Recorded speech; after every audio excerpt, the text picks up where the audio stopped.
नमस्कार मंडळी, तुमचं सर्वांचं स्वागत आहे शर्मिला द सुगरण या यूट्यूब चॅनलवर। तर आज आपण बनवणार आहोत भरलेली मिरची।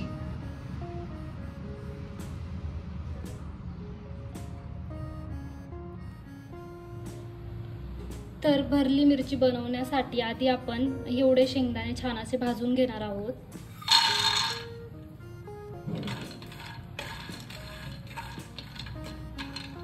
शेंगदाणे छान असे भाजत आल्यानंतर आपण त्यात सफेद तीळ म्हणजे हावरी ऍड करून छान भाजून घ्यायची आहे आपल्याला ती।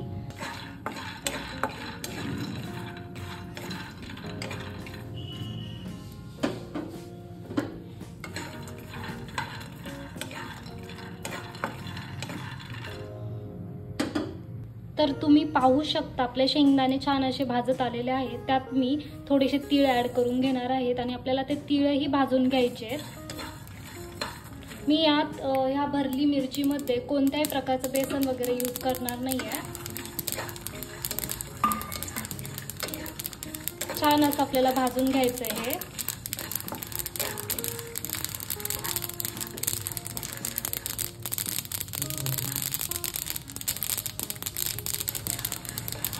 तर आपले हे छान असं भाजून झालेलं आहे, आपण काढून घेऊया ते। तर आता आपण हे जे भाजून घेतलेले शेंगदाणे आणि तीळ आहेत ते आपण मिक्सरच्या भांड्यात ऍड करून घ्यायचे। इथे मी सोललेला लसूण घेतलेला आहे, तोही ऍड करायचा आहे। जिरं घालून घ्यायचं आपल्याला यात, चवीनुसार मीठ, आणि याला आपल्याला छान असं वाटून घ्यायचं आहे। तर आता मी ते स्वच्छ अशी मिरची धुवून घेतलेली आहे, तुम्ही पाहू शकता ती मिरची आपण धुवून घेतलेली आहे। तर आता आधी आपण ही मिरची मधून अशी चिरून घ्यायची आहे आपल्याला छान अशी। ही रेसिपी प्रत्येक जण कुणी बेसन टाकून वगैरे ऍड करून बनवली जाते। तर ह्या मिरचीला मी असं मधोमध असं चिरून घेतलेलं आहे। जर मिरची तिखट असेल तर तुम्ही यातले ही मिरची मधल्या ज्या बिया असतात त्या काढू शकतात, पण ही मिरची जास्त तिखट नाहीये त्यामुळे मी काही काढणार नाहीये। आपण सगळ्या मिरच्यांना असं मधोमध चिरून घेणार आहोत। प्रत्येक घरची ही भरलेली मिरचीची पद्धत वेगळी आहे। आज आपण माझ्या पद्धतीने बनवली जाणारी हिरवी मिरची पाहणार आहोत। तर आता या मिरची आपली चिरून रेडी आहे। तर यात लागणारे आपण इन्ग्रेडियंट बघूयात। तर यासाठी आपण आधी हिरवी कोथिंबीर मी छान अशी धुवून घेतलेली आहे, ती आपल्याला छान अशी बारीक चिरून घ्यायची आहे।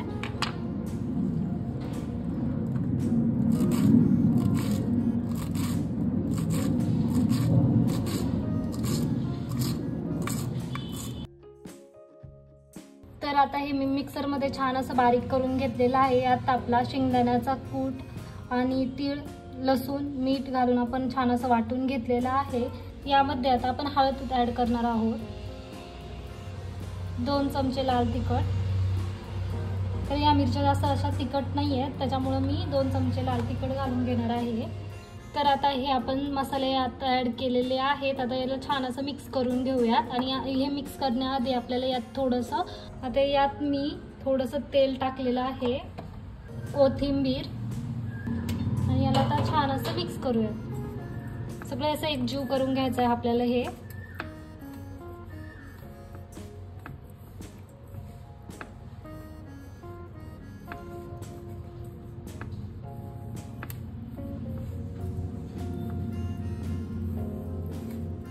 आता आपण हे पूर्णपणे एकजीव केलेलं आहे।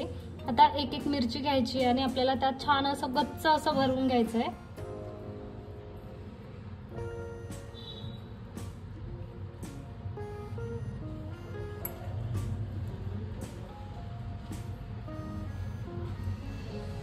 छान असा हे मसाला आपल्याला दाबून भरून घ्यायचा आहे।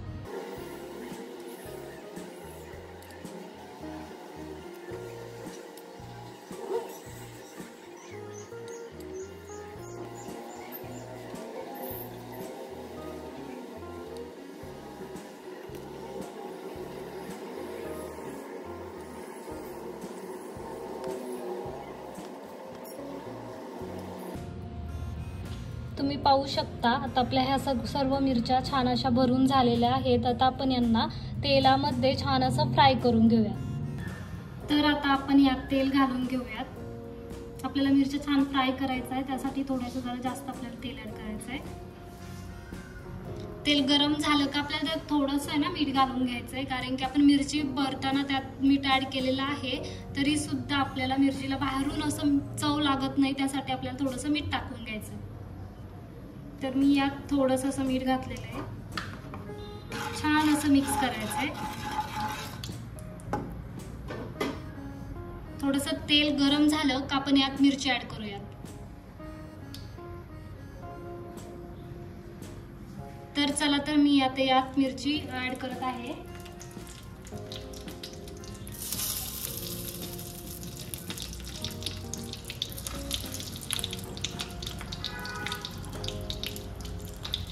छान अशी आपल्याला ही मिरची ह्या तेलात परतायची आहे.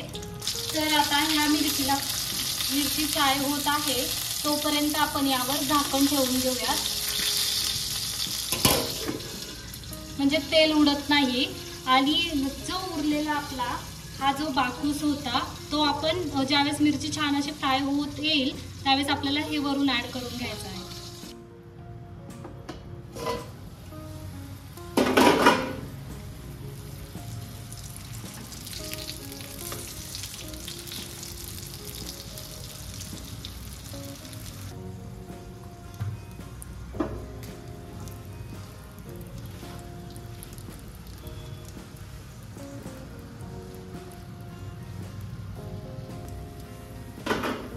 आता ही आपली मिरची सर्व बाजूनी छान अशी भाजलेली आहे आणि उरलेला हा जो बाकूस आहे आपण हा ॲड करून घेऊया.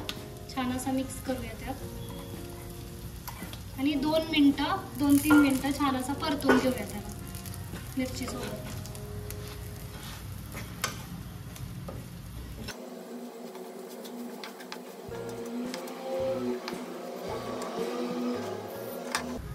तर आपला हा बाकूस सुद्धा छान असा परतत आलेला आहे आणि मिरची ही छान अशी शिजलेली आहे. आता आपण अजून थोडा वेळ असं चांगलं शिजवून घेऊयात, भाजून घेऊयात. तर रेडी झालेली आहे आपली भरलेली मिरची. आता आपण यात थोडीशी कोथिंबीर ॲड करूया.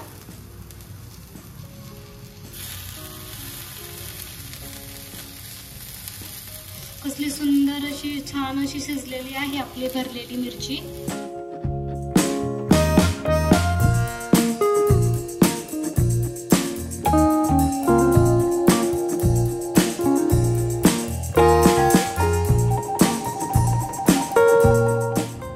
जर तुम्हाला ही रेसिपी आवडली असेल तर लाईक करा, शेअर करा आणि कमेंट्समध्ये नक्की सांगा आणि जास्तीत जास्त लोकांनी आपल्या चॅनलवर येऊन सबस्क्राईब नक्की करा.